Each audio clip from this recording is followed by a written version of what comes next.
Bom, nós vamos entrar no parágrafo, nem sei o número dele, mas enfim, é o primeiro da página 288 em português. Pois a ciência experimental não se define tanto pela quantidade a que efetivamente se aplica, mas pela medida que introduz no real. Real não é realidade, eu já mostrei isso para vocês, lá desde aquela história do vaso de flores, né? O vaso, as flores para baixo e tal. Se eu der um piquezinho naquele vaso, uma trincadinha, eu já alterei o real, um pouquinho. Mas a realidade é outra coisa, né? Eu preciso de um espelho côncavo, vai juntar, o vaso vai estar quebradinho, vai fazer parte, outra mudancinha.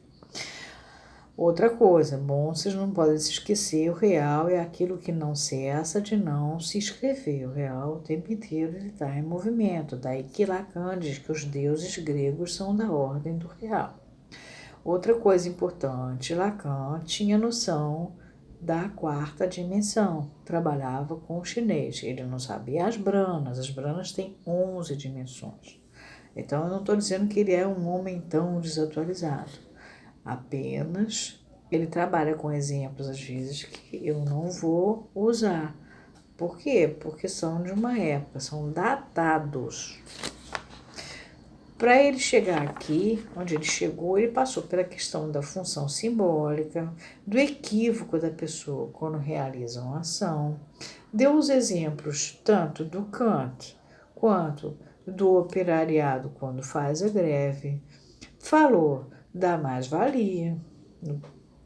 Ele falou das ciências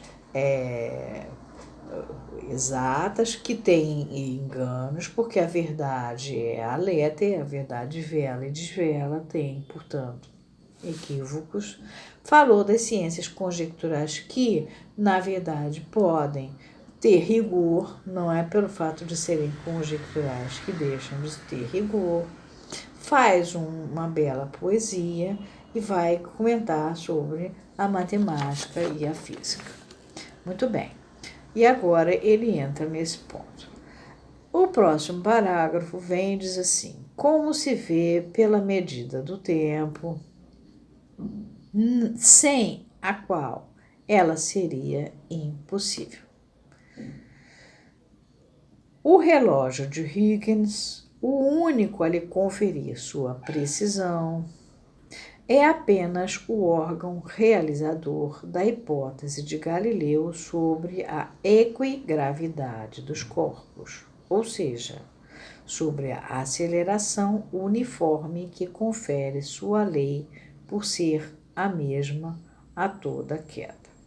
Aí é o seguinte, eu não vou falar do relógio de Huygens.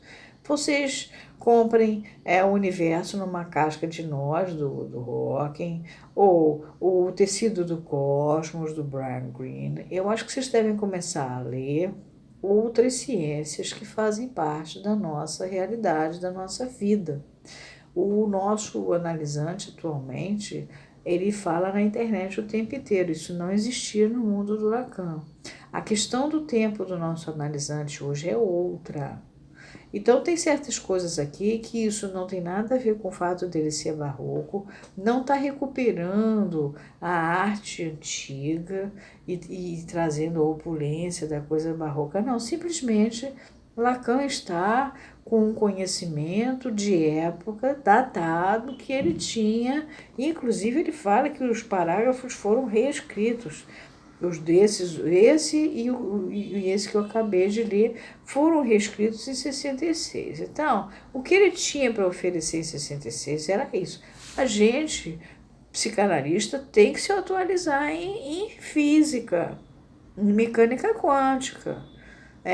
Tem um livro do Mário Novello, que é Sonhos, não sei o que lá, de Maria Luísa, que é um livro até infantil. Você pode aprender a matemática, a física, a mecânica, justamente a cosmologia, mas a gente tem que saber essas coisas. Porque o mundo, a pessoa com quem você lida hoje, no divã, é outra. Então, por favor, leiam. Leia também o que é o relógio de Huygens, até para saber, uma coisa histórica. Eu não vou, isso aí eu não vou, não. Aí eu não vou ensinar, não, porque aí não dá. Agora, vamos entrar na teoria dos jogos? Sim. Aí sim vamos usar, sim.